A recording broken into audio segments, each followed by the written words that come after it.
حشر کی باتیں صدا ہلکی سمجھتا تھا، میں قبر و موت کی باتیں کبھی دل پر نہ لیتا تھا۔ میں نادم ہوں میرے رب اور تو ہی ایک سہارا ہے، تیری بخشش تیری رحمت یہی بس ایک سہارا ہے۔ یا اللہ یا اللہ یا غفار، یا اللہ یا اللہ یا اللہ یا غفار، یا اللہ۔ بسم اللہ الرحمن الرحیم۔ الحمد للہ وحدہ والصلاة والسلام علی من لا نبی بعدہ، اما بعد فاعوذ باللہ من الشیطان الرجیم، بسم اللہ الرحمن الرحیم۔ ویل للمطففین الذین اذا اکتالوا علی الناس یستوفون واذا کالوهم او وزنوهم یخسرون الا يظن اولئک انہم مبعوثون لیوم عظیم یوم یقوم الناس لرب العالمین۔ وقال النبی صلی اللہ تبارک وتعالی علیہ وسلم من غشنا فلیس منا او کما قال علیہ الصلاة والسلام۔ میرے محترم پیارے بھائیو، اللہ تبارک و تعالی نے دنیا میں رہنے والے تمام انسانوں کو زندگی گزارنے کا ایک بہترین طریقہ دیا ہے۔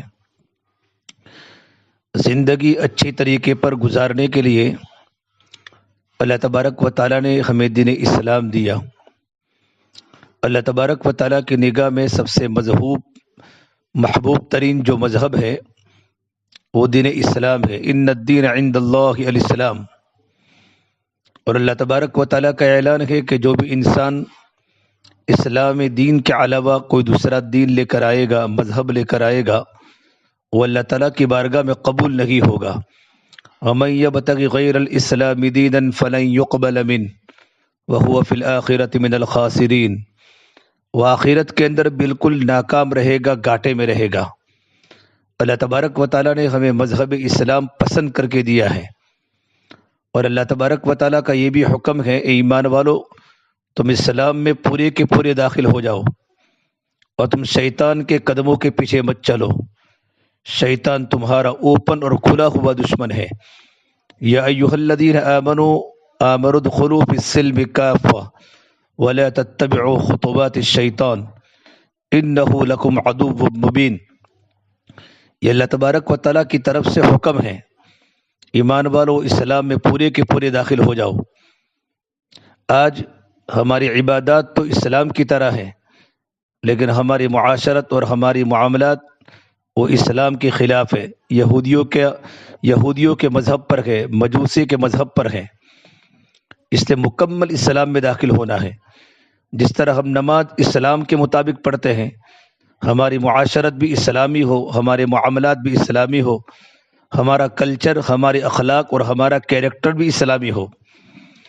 میں نے آپ بزرگوں کے سامنے سورہ مطففین کی ابتدائی آیات تلاوت فرمائی۔ ان آیات میں اللہ تبارک و تعالی ہم ایک عجیب بات کی طرف اللہ تبارک و تعالی ایک بات کہنا چاہتے ہیں، اور یہ آیت بہت بڑے گناہ اور بہت بڑے معصیت کی طرف یہ آیت ہمیں متوجہ فرما رہی ہے، اور وہ گناہ ہے کم ناپنا اور کم تولنا۔ چونکہ ہمارا جو مجمع بیٹھا ہے، بلکہ دنیا کی اکثر انسانیت مزدوری کرتی ہے، تجارت کرتی ہے۔ آج تو ترازو کے علاوہ ناپنے کے بہت سارے کئی طریقے ہیں۔ یعنی جب انسان کوئی چیز کسی کو بیچتا ہے تو جتنا اس خریدنے والے کا حق ہے کہ اس سے کم تول کر دے۔ عربی میں کم ناپنے اور کم تولنے کو تطفیف کہا جاتا ہے، اور یہ تطفیف صرف میرے بھائیوں بیپار، تجارت اور لین دین کے ساتھ مخصوص نہیں، بلکہ تطفیف کا مفہوم بہت وسیع ہے۔ وہ یہ ہے کہ دوسروں کا جو بھی حق ہمارے ذمہ واجب ہے، اس کو اگر اس کا حق کم کر کے دے تو یہ تطفیف کے اندر داخل ہے۔ اللہ تبارک و تعالیٰ کی طرف سے یہ بات فرمائی جا رہی ہے۔ آیت کا ترجمہ یہ ہے کہ کم ناپنے اور کم تلنے والوں کے لیے افسوس ہے، ویل للمطففین، اللہ تبارک و تعالیٰ نے ویل کا لفظ استعمال فرمایا۔ ویل کا ایک معنی تو ہوتا ہے افسوس کا، اور دوسرا اس کے معنی ہوتے ہیں دردناک عذاب کا۔ تفسیر قرطبی میں ایک روایت لکھی ہے کہ ویل جہنم میں ایک ڈپارٹمنٹ ہے، اور یہ اتنا خطرناک ہے کہ جس سے روزانہ جہنم 1000 مرتبہ پناہ مانگتی ہے۔ اس ترجمے کے اعتبار سے اس کا معنی یہ ہوگا ان لوگوں پر دردناک عذاب ہے جو دوسروں کا حق کم کر کے دیتے ہیں اور کم ناپتے ہیں اور کم تولتے ہیں۔ الذین اذا اکتالوا علی الناس یستوفون واذا کالوہم او وزنوہم یخسرون، اور یہ وہ لوگ ہیں جب دوسروں سے اپنا حق وصول کرنے کا موقع آتا ہے تو اس وقت اپنا حق پورا لیتے ہیں، اس وقت تو 1 روپیہ بھی نہیں چھوڑتے، لیکن جب دوسروں کو ناپ کر یا تول کر دینے کا موقع آتا ہے تو اس وقت ڈنڈی مار دیتے ہیں، کم کر دیتے ہیں، جتنا حق دینا چاہیے تھا اتنا نہیں دیتے۔ اللہ تبارک و تعالیٰ فرماتے ہیں الا یظن اولئک انہم مبعوثون، کیا ان لوگوں کو یہ خیال نہیں ہے ایک دن، ایک عظیم دن میں دوبارہ زندہ کیے جائیں گے، جس دن سارے انسان اللہ تبارک و تعالیٰ کے سامنے پیش ہوں گے۔ یوم یقوم الناس لرب العالمین، وہ بڑا خطرناک دن ہوگا، اللہ تبارک و تعالیٰ کے سامنے ایک ایک بات کا حساب دینا پڑے گا۔ اس وقت انسان کو اپنے چھوٹے سے چھوٹے عمل کو بھی پوشیدہ رکھنا ممکن نہیں ہوگا، اور اس دن ہمارا اعمال نامہ ہمارے سامنے آ جائے گا۔ کیا ان لوگوں کو یہ خیال نہیں اس وقت کم ناپ کر اور کم تول کر دنیا کے چند ٹکوں کا جو تھوڑا سا فائدہ اور نفع حاصل کر رہے ہیں، یہ چند ٹکوں کا فائدہ ان کے لیے جہنم کے عذاب کا سبب بن جائے گا۔ اس لیے قرآن کریم میں بار بار کم ناپنے اور کم تولنے کے بارے میں برائی بیان فرمائی اور اس سے بچنے کی تاکید فرمائی۔ اللہ نے قرآن کریم میں شعیب علیہ السلام کا تذکرہ کیا ہے۔ اللہ تعالیٰ شعیب علیہ السلام کو تاجروں کے لیے بھیجا۔ شعیب علیہ السلام مدین میں بڑی بڑی منڈیاں تھی، اللہ نے شعیب علیہ السلام کو مدین کی طرف نبی بنا کر بھیجا، اور مدین میں تجارت کی بڑی بڑی منڈیاں تھی۔ تجارت کرنے کے اصول حضرت شعیب علیہ السلام نے اپنی قوم کو سمجھائے۔ اس وقت ان کی قوم بہت سی نافرمانیوں میں مبتلا تھی، کفر، شرک اور بت پرستی میں تو مبتلا تھی ہی، اس کے علاوہ پوری قوم کم ناپنے، کم تولنے میں، لوگوں کو دھوکہ دینے میں مشہور تھی۔ تجارت کرتے تھے لیکن اس میں لوگوں کا حق پورا نہیں دیتے تھے۔ دوسری طرف وہ ایک انسانیت سوز حرکت یہ بھی کرتے تھے، مسافروں کو راستے میں ڈرایا کرتے تھے اور ان پر حملہ کر کے لوٹ لیا کرتے تھے۔ چنانچہ اللہ کے نبی شعیب علیہ السلام نے ان کو کفر، شرک اور بت پرستی سے منع کیا، اور اللہ تبارک و تعالیٰ کی طرف بلایا، توحید کی دعوت دی، اور کم ناپنے، کم تولنے اور مسافروں کو راستے میں ڈرانے اور ان پر حملہ کرنے سے بچنے کی تاکید فرمائی، بار بار ان کو دعوت دی، لیکن وہ قوم اپنی بدعمالی میں مست تھی، آوارہ گردی میں مبتلا تھی، عیاش قوم تھی۔ اس نے شعیب علیہ السلام کی بات ماننے کے بجائے حضرت شعیب کو ان لوگوں نے کہا اصلاتک تأمرک، قولوا یا شعیب اصلاتک تأمرک ان نترک ما یعبد آباؤنا او ان نفعل فی اموالنا ما نشاء انک لانت الحلیم الرشید، کیا تمہاری نماز تمہیں اس بات کا حکم دے رہی ہے کہ ہم ان معبودوں کو چھوڑ دے جن کی ہمارے آباء و اجداد عبادت کرتے تھے، یا ہم اپنے مال میں جس طرح چاہے تصرف چھوڑ دیں؟ یا نماز سے مراد ہے کہ تمہارا مذہب ہم کو یہ حکم کرتا ہے کہ ہم ایک اللہ تبارک و تعالیٰ کی عبادت کریں اور ہمارے معبودوں کی عبادت چھوڑ دیں؟ شعیب بات سن لے، یہ ہمارا مال ہے، ہم جس طرح چاہیں گے تصرف کریں گے، چاہے کم تولے چاہے زیادہ تولے یا دھوکہ دے کر حاصل کرے، تو ہمیں روکنے والے کون ہو؟ انک لانت الحلیم الرشید، لگتا ہے تو بہت بڑا بزرگ بن چکا ہے، یہ میرا ترجمہ ہے۔ ان باتوں کے جواب میں اللہ کے نبی شعیب علیہ السلام ان کو محبت کے ساتھ، شفقت کے ساتھ سمجھاتے تھے۔ انبیاء علیہ السلام میں قوم کی ہمدردی ہوتی ہے، قوم کی خیرخواہی ہوتی ہے، وہ اپنی قوم کی خیرخواہی سوچتے ہیں کہ یہ قوم ہدایت پر آ جائے اور جنت کی مستحق بن جائے اور اللہ تبارک و تعالیٰ کا عذاب، جہنم کے عذاب سے بچ جائے۔ اسی لیے اللہ کے عذاب سے اور آخرت کے عذاب سے ہمیشہ ڈراتے تھے، لیکن یہ لوگ سرکش تھے، باز نہیں آئے۔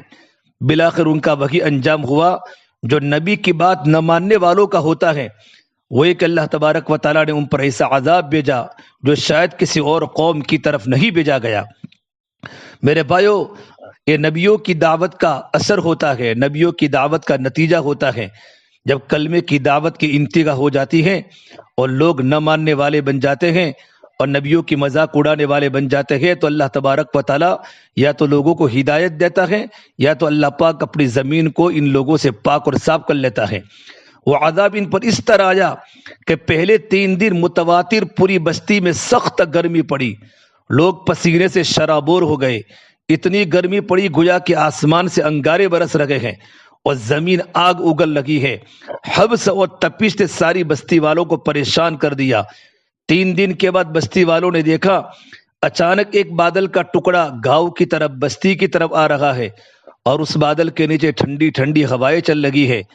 چونکہ بستی کے لوگ 3 دن سے سخت گرمی کی وجہ سے بلبلائے ہوئے تھے، پریشان تھے، تکلیف میں تھے، اس لیے سارے گاؤں والے بہت اشتیاق کے ساتھ بستی چھوڑ کر اس بادل کے نیچے جمع ہو گئے تاکہ یہاں ٹھنڈی ہواؤں کا لطف اٹھائے۔ لیکن میرے بھائیو، اللہ تبارک و تعالیٰ ان لوگوں کو بادل کے نیچے اس لیے جمع کرنا چاہتے تھے تاکہ سب پر ایک ساتھ عذاب نازل کر دیا جائے۔ چنانچہ جب وہ سب جمع ہو گئے تو وہی بادل جس میں سے ٹھنڈی ٹھنڈی ہوائیں آ رہی تھی، اس میں سے آگ کے انگارے برسنا شروع ہو گئے اور ساری قوم ان انگاروں کا نشانہ بن کر جھلس کر ختم ہو گئی۔ اسی واقعے کی طرف قرآن کریم نے ان الفاظ سے اشارہ فرمایا، فَكَذَّبُوهُ فَأَخَذَهُمْ عَذَابُ يَوْمِ الذُّلَّةِ، انہوں نے اللہ کے نبی شعیب علیہ السلام کو جھٹلایا، اس کے نتیجے میں ان کو سائبان والے دین کے عذاب نے پکڑ لیا۔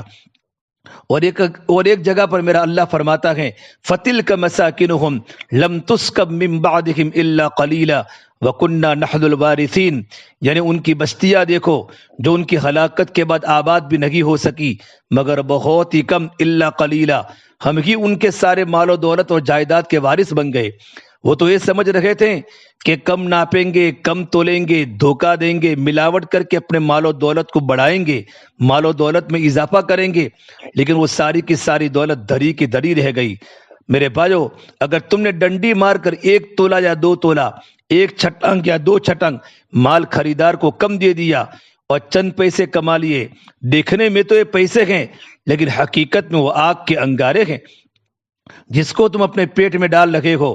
حرام مال اور حرام کھانے کے بارے میں قرآن کریم اللہ تبارک و تعالیٰ فرماتے ہیں، ان الذین یأکلون اموال الیتامی ظلما انما یأکلون فی بطونہم نارا وسیصلون سعیرا، یعنی جو لوگ یتیموں کا مال کھاتے ہیں ادھر حقیقت اپنے پیٹ میں انگارے بھر رہے ہیں، جو لقمے حلق سے نیچے اتر رہے ہیں یہ حقیقت میں آگ کے انگارے ہیں، اگرچہ دیکھنے میں وہ روپیہ پیسہ اور مال و دولت نظر آ رہا ہے۔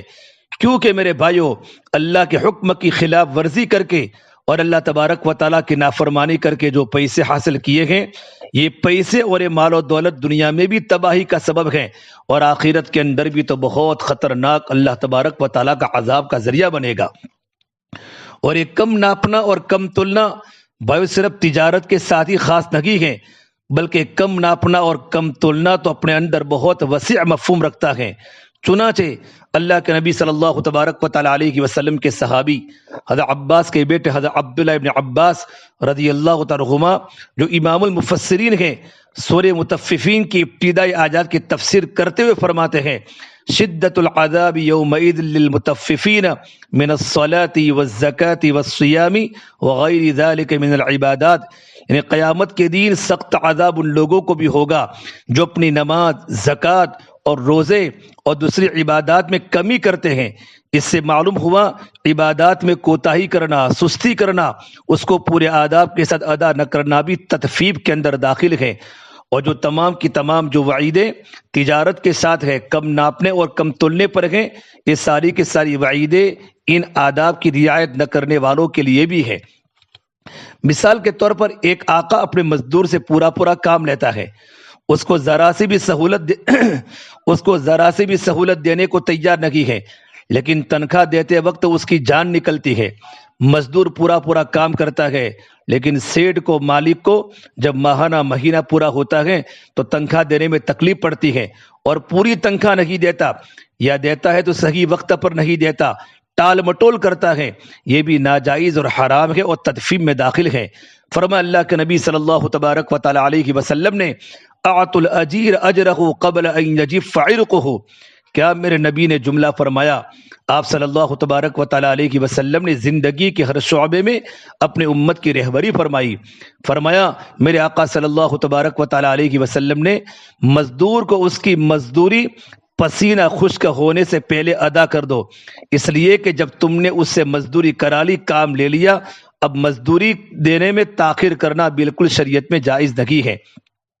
ہمارے بہت بڑے اللہ والے حکیم الامت حضرت مولانا اشرف علی تھانوی رحمۃ اللہ علیہ فرماتے ہیں کہ آپ نے ایک نوکر رکھا اور نوکر سے یہ طے کیا کہ تمہیں ماہانہ اتنی تنخواہ دی جائے گی اور روزانہ 2 وقت کا کھانا دیا جائے گا، لیکن جب کھانے کا وقت آیا تو خوب پلاؤ زردے اڑا رہے ہو، بریانی کھا رہے ہو، اچھا کھانا کھا رہے ہو، اعلیٰ درجے کا کھانا کھایا، اور بچا کچا کھانا جس کو ایک معقول اور شریف آدمی پسند نہ کرے اور نوکر کے حوالے کر دیا، تو یہ بھی تطفیف کے اندر داخل ہے.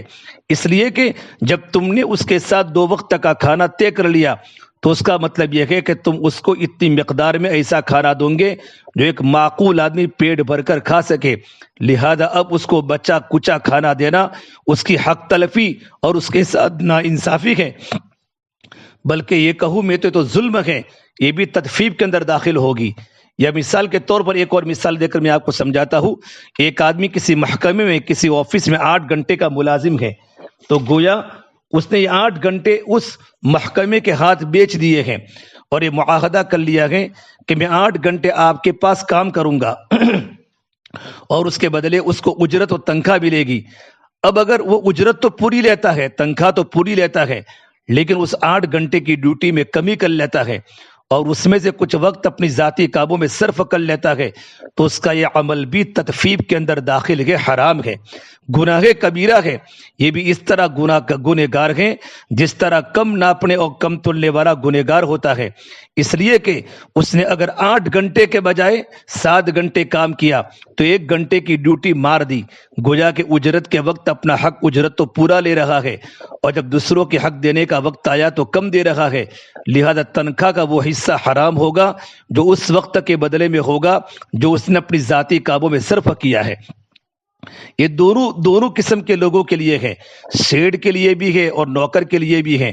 بھائیو، کسی زمانے میں دفتروں میں اور آفسوں میں ذاتی کام چوری چھپے ہوا کرتے تھے، مگر آج کا حال تو عجیب ہے. آج کل دفتروں کا یہ حال ہے، ذاتی کام چوری چھپے کرنے کی کوئی ضرورت نہیں ہے، بلکہ کھلم کھلا علانیہ ڈنکے کی چوٹ پر کیا جاتا ہے.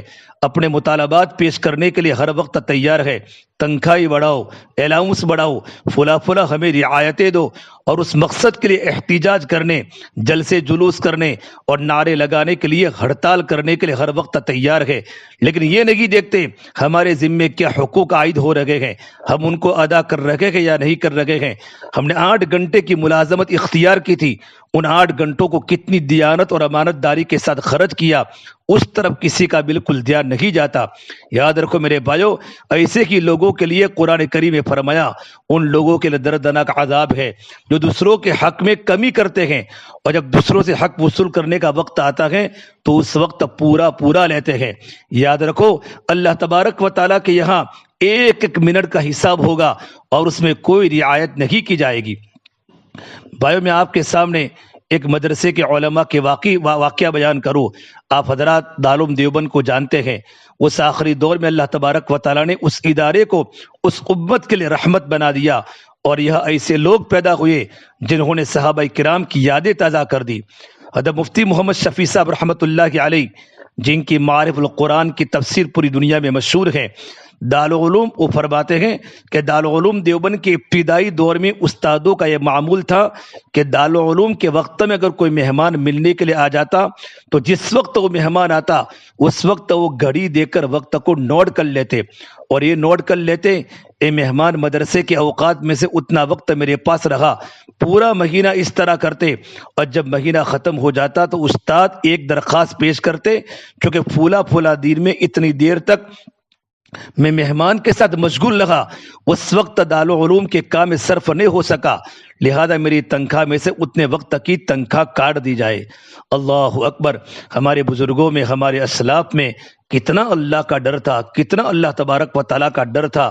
اسی کی برکت ہے کہ دارالعلوم دیوبند سے اللہ نے بڑے بڑے اللہ کے خوف والے علماء پیدا کیے کہ جن کی صرف نگاہ جہاں جہاں پڑی، اللہ تبارک و تعالیٰ نے وہاں ہدایت کے دروازے کھول دیے۔ آج میرے بھائیو، آج تنخواہ بڑھانے کی درخواست دینے کے بارے میں تو آپ روزانہ سنتے ہیں، لیکن یہ بات کہیں سننے میں نہیں آتی کہ کسی نے یہ درخواست دی ہو کہ میں نے دفتری اوقات میں، مدرسے کے اوقات میں یا آفس کے اوقات میں اتنا وقت میں نے اپنی ذاتی کام میں صرف کیا، لہذا میری اتنی تنخواہ کاٹ لی جائے۔ یہ عمل وہی کر سکتا ہے جس کو اللہ تبارک و تعالیٰ کے سامنے پیش ہونے کی فکر ہے۔ یوم یقوم الناس لرب العالمین۔ آج ہر ایک انسان، میں اور آپ، اپنے گریبان منہ ڈال کر دیکھے، مزدوری کرنے والے، ملازمت کرنے والے، تجارت کرنے والے لوگ کتنا وقت دیانت داری کے ساتھ اپنی ڈیوٹی پر صرف کر رہے ہیں۔ آج ہر جگہ فساد برپا ہے، اللہ کی مخلوق پریشان ہے، اور دفتر کے باہر دھوپ میں کھڑی ہیں۔ صاحب بہادر اپنے ایئر کنڈیشن کمرے میں مہمانوں کے ساتھ گپ شپ میں مصروف ہے، چائے پی جا رہی ہے، فون پر لمبی لمبی باتیں ہو رہی ہیں، ناشتہ ہو رہا ہے۔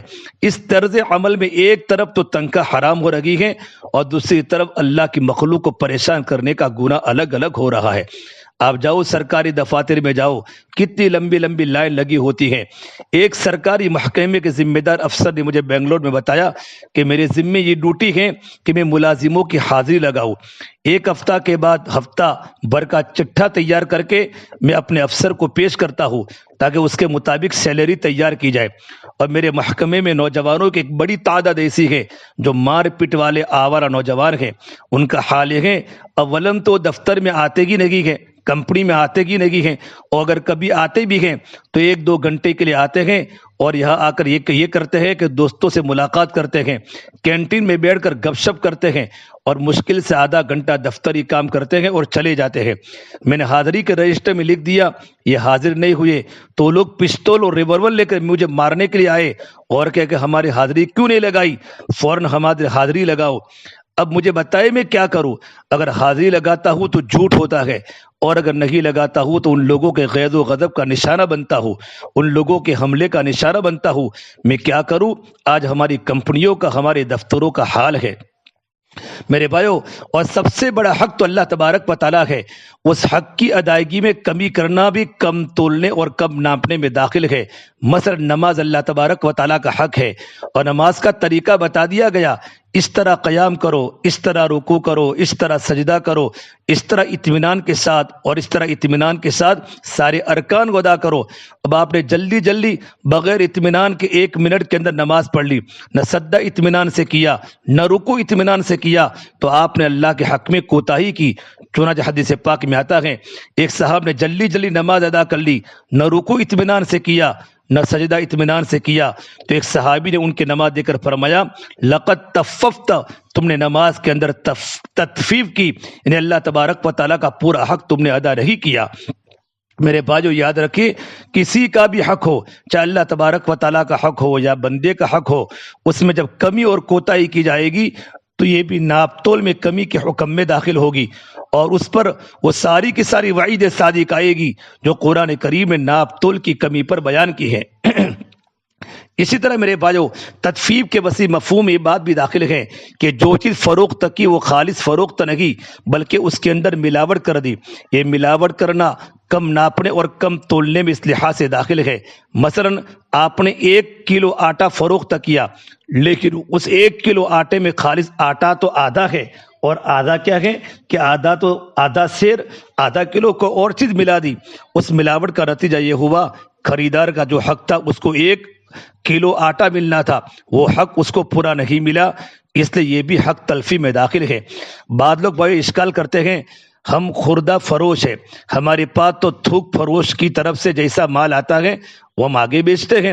لہذا اس صورت میں ہم ملاوٹ نہیں کرتے، ملاوٹ تو آگے والے کرتے ہیں، لیکن ہمیں لامحالہ وہ چیز ویسے ہی آگے بیچنی پڑتی ہے. اس اشکال کا جواب یہ ہے، اگر ایک آدمی خود مال نہیں بناتا اور نہ ملاوٹ کرتا ہے بلکہ دوسرے سے مال لے کر آگے بیچتا ہے تو اس صورت میں خریدار کے سامنے یہ بات واضح کر دے، میں اس بات کا ذمہ دار نہیں کہ اس میں کتنی اصلیت ہے اور کتنی ملاوٹ ہے، البتہ میری معلومات کے مطابق کتنی اصلیت ہے اور اتنی ملاوٹ ہے. لیکن میرے بھائیو، ہماری مارکیٹ میں، ہماری بازاروں میں بات چیزیں ایسی ہیں جو اصلی اور خالص ملتی ہی نہیں ہیں، بلکہ جہاں سے بھی لیں گے وہ ملاوٹ شدہ ہی ملے گی، اور سب لوگوں کو یہ بات معلوم بھی ہے یہ چیز اصلی نہیں ہے بلکہ اس میں ملاوٹ ہے. ایسی صورت میں وہ تاجر جو اس چیز کو دوسرے سے خرید کر لایا ہے اس کے ذمے یہ ضروری نہیں کہ وہ ہر آدمی کو اس چیز کے بارے میں بتائے، اس لیے کہ ہر آدمی کو اس کے بارے میں معلوم ہے کہ یہ خالص نہیں ہے. لیکن اگر یہ خیال ہو کہ خریدنے والا اس چیز کی حقیقت سے بے خبر ہے تو اس صورت میں اس کو بتانا چاہیے کہ یہ چیز خالص نہیں ہے بلکہ اس کے اندر ملاوٹ ہے. اسی طرح میرے بھائیو، اگر بیچے جانے والے سامان میں کوئی عیب ہو وہ عیب خریدار کو بتا دینا چاہیے تاکہ اگر وہ آدمی اس عیب کے ساتھ اس کو خریدنا چاہتا ہے تو خرید لے ورنہ چھوڑ دے. نبی کریم صلی اللہ تبارک و تعالی علیہ وسلم نے فرمایا، ابن ماجہ کی روایت ہے، من باع عیبا لم یبینہ لم یزل فی مقت اللہ ولم تزل الملائکۃ تلعنہ. جو آدمی عیب دار چیز کو بیچے اور اس عیب کے بارے میں وہ خریدار کو نہ بتلائے تو اس کے اندر یہ خرابی ہے، تو ایسا آدمی مسلسل اللہ کے ناراضگی میں رہے گا، اللہ کے غضب میں رہے گا، اور ملائکہ ایسے آدمی پر مسلسل لعنت بھیجتے رہتے ہیں. ایک مرتبہ اللہ کے نبی صلی اللہ تبارک و تعالی علیہ وسلم مارکیٹ تشریف لے گئے مدینہ کے بازار میں. وہاں آپ نے دیکھا ایک آدمی گندم گیہوں بیچ رہا ہے. آپ اس کے قریب تشریف لے گئے اور گندم کی ڈیری میں اپنا ہاتھ ڈال کر اس کو اوپر نیچے کیا تو یہ نظر آیا کہ اوپر کا تو اچھا گندم ہے اور نیچے بارش اور پانی کے اندر گیلا ہو کر خراب ہو جانے والا گندم ہے. اب دیکھنے والا جب اوپر سے دیکھتا ہے تو اس کو یہ نظر آتا ہے کہ گیہوں بہت اچھے ہیں. اللہ کے نبی صلی اللہ تبارک و تعالی علیہ وسلم نے اس آدمی سے فرمایا، تم نے خراب والا گندم اوپر کیوں نہیں رکھا تاکہ خریدار کو معلوم ہو جائے کہ گندم ایسا ہے، وہ لینا چاہے تو لے لے، نہ لینا چاہے تو چھوڑ دے. اس آدمی نے جواب دیا، رسول اللہ، بارش کی وجہ سے کچھ گندم خراب ہو گئی تھی اس لیے میں نے اس کو نیچے کر دیا. آپ نے فرمایا ایسا نہ کرو بلکہ اس کو اوپر کرو. پھر اللہ کے نبی صلی اللہ تبارک و تعالی علیہ وسلم نے فرمایا، من غش فلیس منا، من غش فلیس منا.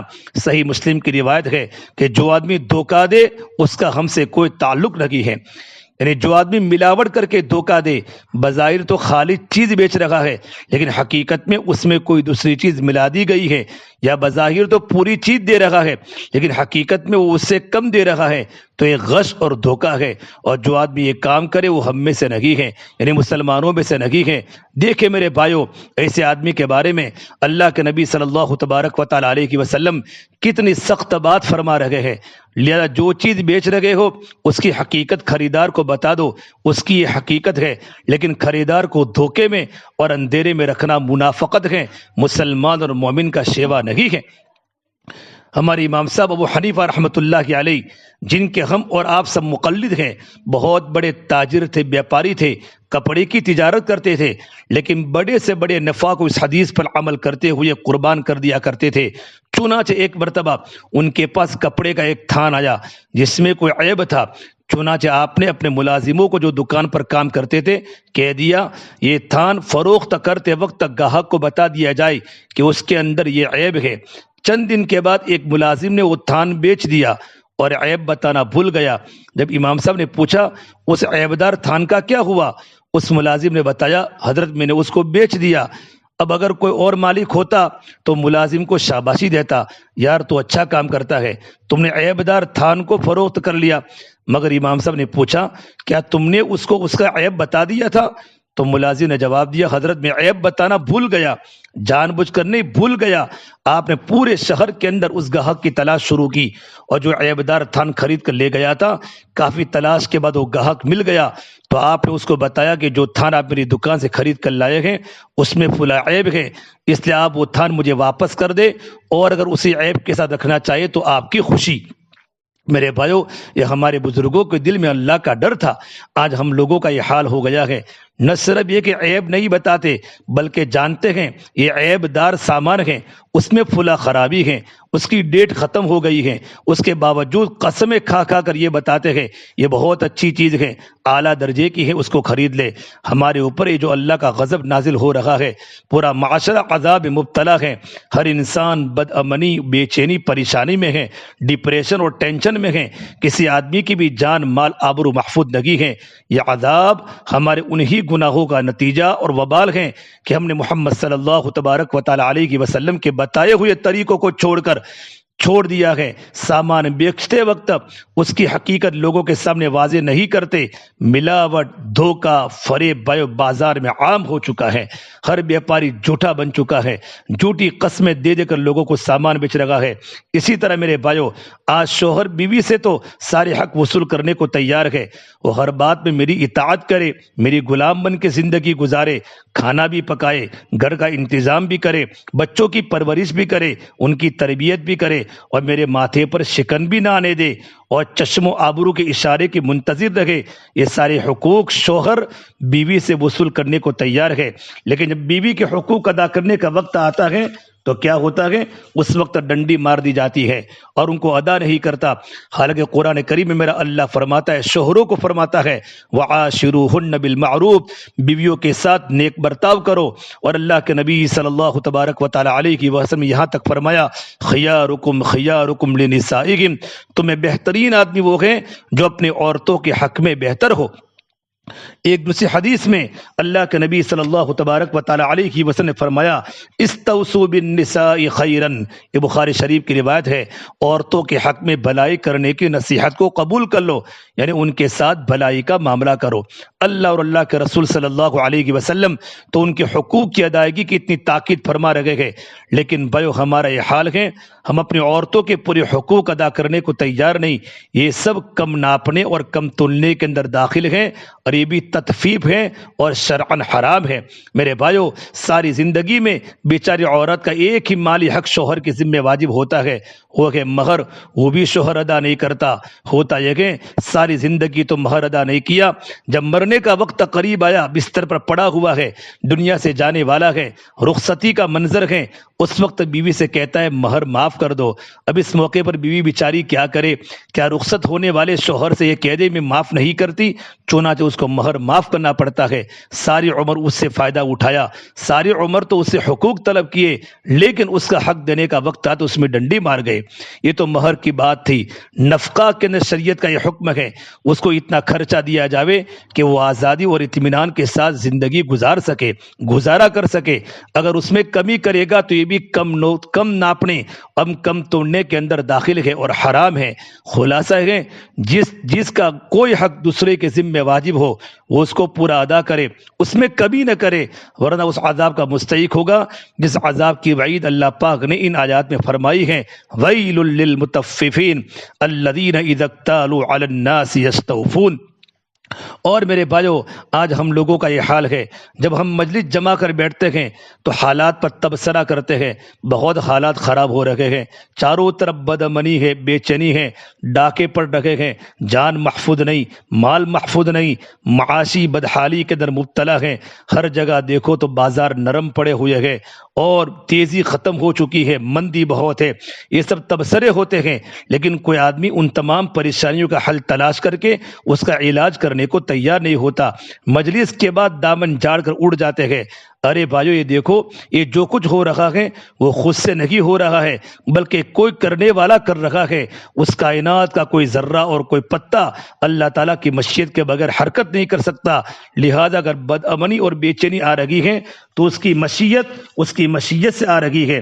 اگر سیاسی بحران پیدا ہو رہا ہے وہ بھی اللہ کی مشیت سے ہو رہا ہے۔ اگر چوریاں اور ڈکیتیاں ہو رہی ہیں اور قتل عام ہو رہا ہے تو اسی کی مشیت سے ہو رہا ہے۔ یہ سب کچھ ہو رہا ہے ادھر حقیقت اللہ تبارک و تعالیٰ کی طرف سے عذاب ہے۔ اللہ فرماتے ہیں وما اصابکم من مصیبت فبما کسبت ایدیکم ویعفو عن کثیر، جو کچھ بھی تمہیں برائی یا مصیبت پہنچ رہی ہے وہ سب تمہارے اپنے ہاتھوں کی کرتوت کی وجہ سے ہے، اور بہت سے گناہ تو اللہ پاک معاف فرماتے ہیں۔ اور دوسری جگہ میرے اللہ نے فرمایا وَلَوْ يُؤَاخِذُ اللَّهُ النَّاسَ بِمَا كَسَبُوا مَا تَرَكَ عَلَى ظَهْرِهَا مِن دَابَّةٍ، اگر اللہ تبارک و تعالیٰ تمہارے ہر گناہ پر پکڑ کرنے پر آ جائے تو روئے زمین پر کوئی چلنے والا جانور باقی نہ رہے، سب ہلاک و برباد ہو جائے۔ لیکن میرے بھائیو اللہ رحیم ہے، اللہ اپنی حکمت سے اور اپنی رحمت سے بہت سے گناہ معاف کرتے رہتے ہیں، لیکن جب تم حد سے بڑھ جاتے ہو اس وقت اس دنیا کے اندر بھی تم پر عذاب نازل کیے جاتے ہیں تاکہ تم سنبھل جاؤ۔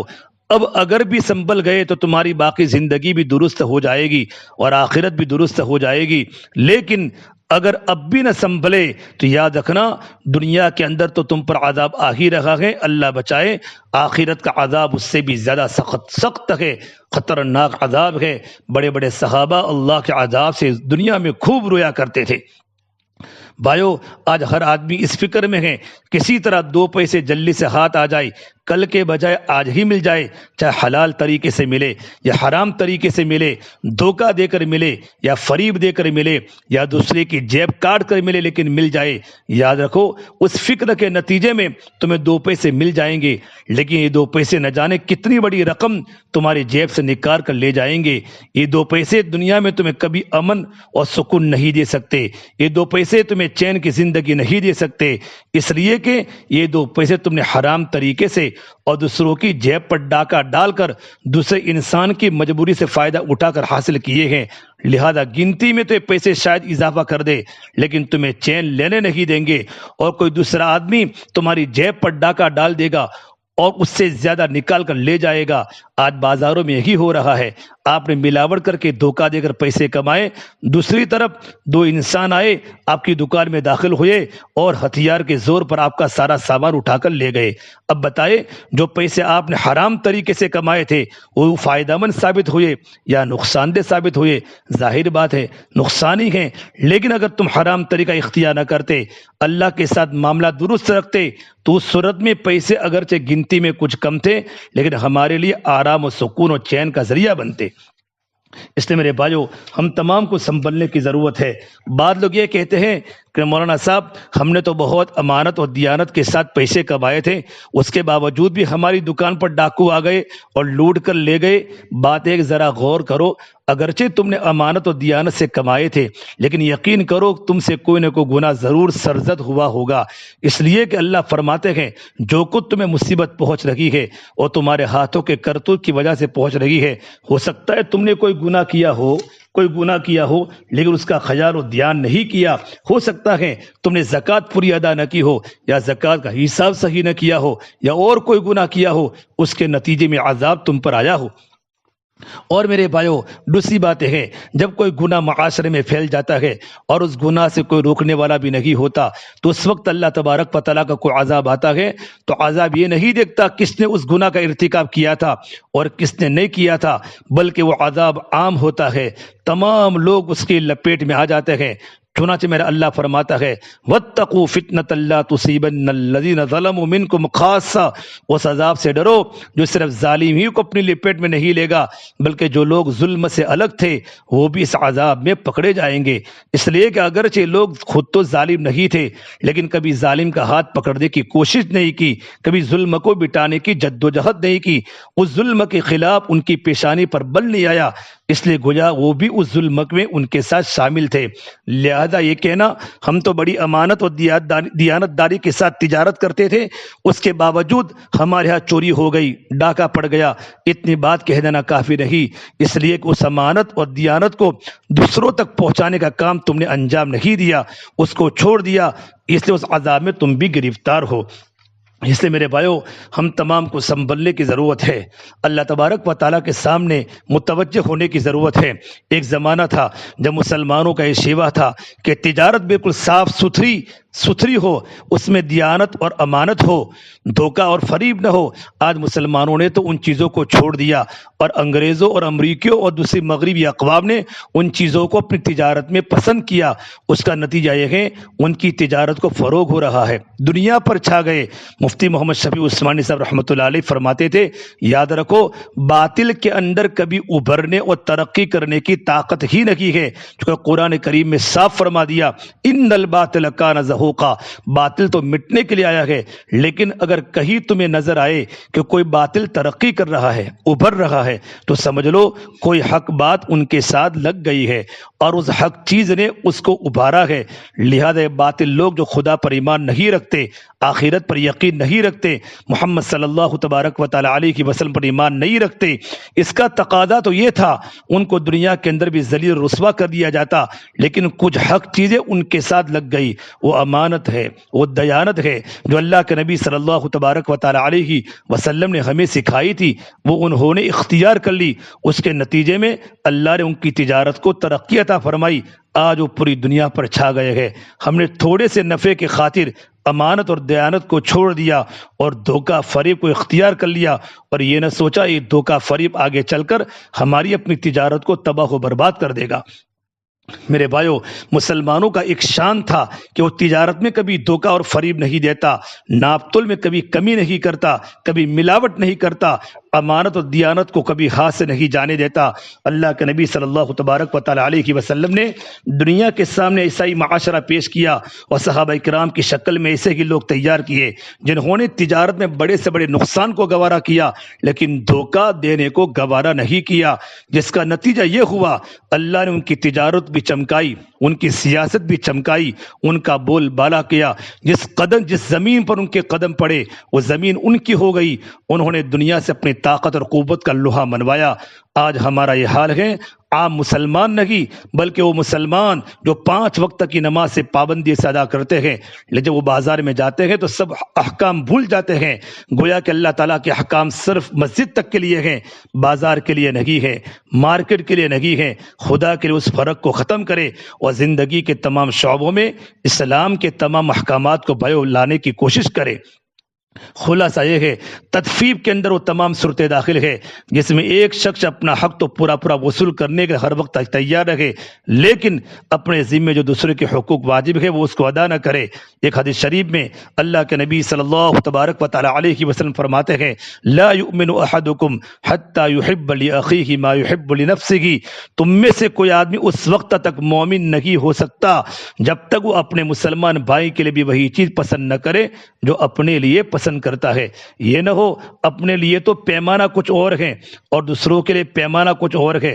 جب تم دوسروں کے ساتھ کوئی معاملہ کرو اس وقت یہ سوچو اگر یہی معاملہ کوئی دوسرا تمہارے ساتھ کرتا تو مجھے ناگوار ہوتا، میں اس کو اپنے اوپر ظلم تصور کرتا، تو اگر میں بھی معاملہ جب دوسروں کے ساتھ کروں گا تو وہ بھی آخر انسان ہے، اس سے اس کو بھی ناگواری ہوگی، اس پر ظلم ہوگا، اس لیے مجھے یہ کام نہیں کرنا چاہیے۔